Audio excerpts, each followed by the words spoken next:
Hello,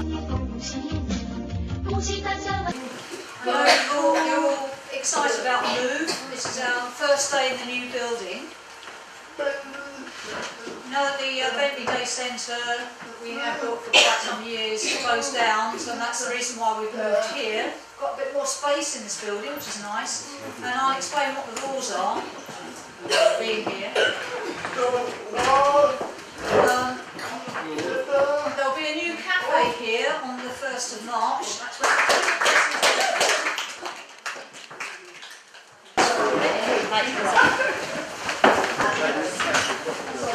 Happy New Year to you, and I wish you health and wealth. God bless.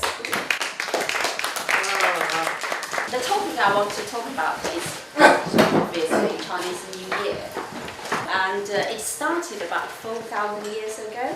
The red colour is very special for the Chinese.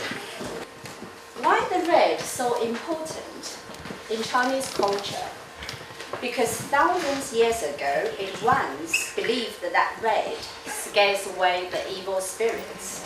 If you see red envelopes, you know what that means. Chinese society, during the Chinese New Year and a special occasion, from few to £100, sometimes even more. It all depends on the relationship between the receivers and the givers. On the 15th day is the Lantern Festival. It also celebrates the night of the first full moon of Lunar New Year. So why a lion? Because it symbolizes courage and strength. Again, according to Chinese tradition beliefs, the loud music can frighten away all the bad luck. And on the dinner table, it has to include at least one fish dish, because Chinese word fish also means extra. My favorite New Year's food is dumpling, and the best one I've ever had are my mum's. The Chinese zodiac is based on 12-year cycle. Each year in that cycle related to an animal. Each year you can see what animals of year you were born. So here's another Chinese zodiac character trait. It shows what's your character like to the related year you were born.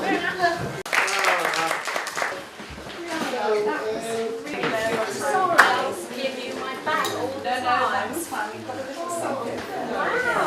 beautiful.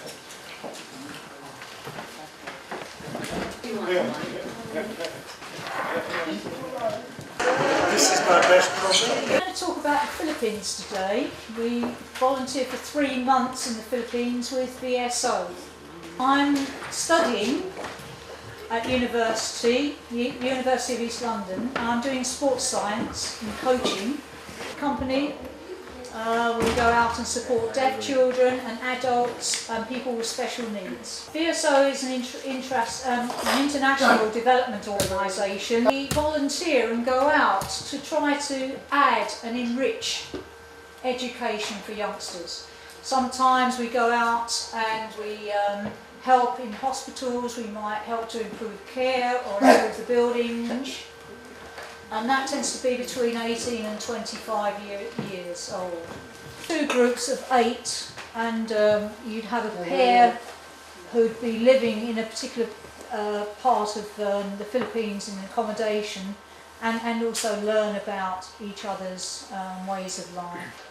Increase the awareness of what it's like to be a deaf person, and also to spread the word about abuse or organise trips in order for deaf people to be able to socialise and mix with each other. First 4 by the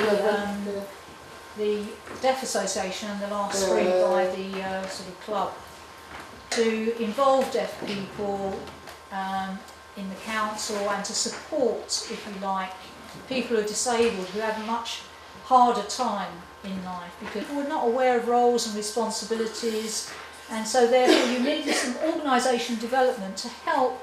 Well, they filmed each individual project. We just did a short clip on each. Asked questions of the volunteers as to what their experiences were and what barriers they faced, and also what positive experiences they went through. They were way behind the awareness amongst the other children in the Philippines. We also had 25 deaf and hearing people who presented to the children from the Philippines, from Manila or the different areas in the Philippines, in Cebu, and I was involved to explain the sorts of behaviour that was correct and what wasn't correct. And I went out to 10 different areas, advertised the alphabet to hearing people, so that they were aware of some basic communication, some basic finger spelling, so they could try to resolve those barriers when to connect with deaf people. And that was quite positive throughout the 3 months I was there, which already had 225 names. So that gave a bigger picture of how many deaf people there were. I mean, there may be thousands and we didn't have all of the statistics. It wasn't always easy. We had rice all the time, there wasn't another option. After a month, we found that it wasn't really safe to stay there because there were lots of mosquitoes and getting bitten was an issue. So for health and safety purposes we decided that we couldn't stay and we had to move. Spread the word and deaf people can get involved just as we had done. So we'll start with it.